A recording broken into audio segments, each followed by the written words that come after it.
ಕೃಷಿ ಇಲಾಖೆಯಿಂದ ಕರ್ನಾಟಕ ರೈತ ಸಮೃದ್ಧಿ ಯೋಜನೆ ಅಂತ ಹೊಸ ಯೋಜನೆಯನ್ನು ನಾವು ಈ ವರ್ಷದಿಂದ ಈಗ ಅನುಷ್ಠಾನ ಮಾಡ್ತಾ ಇದ್ದೀವಿ.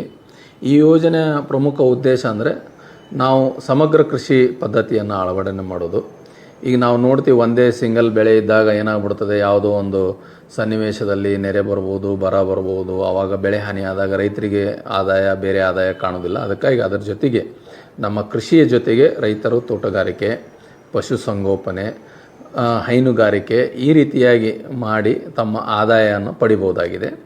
ಅದಕ್ಕಾಗಿ ನಮ್ಮ ಕೃಷಿ ಭಾಗ್ಯ ಯೋಜನೆಯಲ್ಲಿ ಈಗಾಗಲೇ ಕೃಷಿ ಹೊಂಡ ನಿರ್ಮಿಸಿಕೊಂಡಿರುವ ಫಲಾನುಭವಿಗಳು ತಕ್ಷಣ ತಾವೇನದಲ್ಲ ನಮ್ಮ ರೈತ ಸಂಪರ್ಕ ಕೇಂದ್ರಕ್ಕೆ ಭೇಟಿ ನೀಡದಲ್ಲಿ ಸಾಮಾನ್ಯ ವರ್ಗದ ರೈತರಿಗೆ 50% ಸಹಾಯಧನದಲ್ಲಿ, ಪಶುಸಂಗೋಪನಾ ಘಟಕದಲ್ಲಿ ತಾವೇನಾರು ಹೈನುಗಾರಿಕೆ ಮಾಡಂಗಿತ್ತಂದರೆ ನಾವು HF ಅಂದರೆ ನಾವು HF ಆಕಳು ಕೊಡ್ತೀವಿ 50% ಸಹಾಯಧನದಲ್ಲಿ, ಅಥವಾ ಮುರ್ರಾ ಎಮ್ಮೆ ಕೊಡ್ತೀವಿ.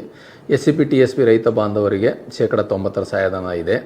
ಅಥವಾ ತಾವು ಕುರಿಯನ್ನು ಖರೀದಿ ಮಾಡಬಹುದು 10+1, ಅದಕ್ಕೂ ಸಹಿತ 50% ಸಹಾಯಧನದ ಸಾಮಾನ್ಯ ರೈತರಿಗೆ.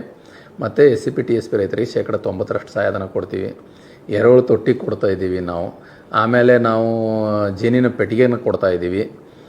ಮತ್ತು ಪ್ರಾತ್ಯಕ್ಷಿಕೆಗಾಗಿ ನಾವು ಬಹುಬೆಳೆ ಪ್ರಾತ್ಯಕ್ಷಿಕೆಯನ್ನು ಸಹಿತ ಮಾಡಿ ತೋರಿಸ್ತಾ ಇದ್ದೀವಿ.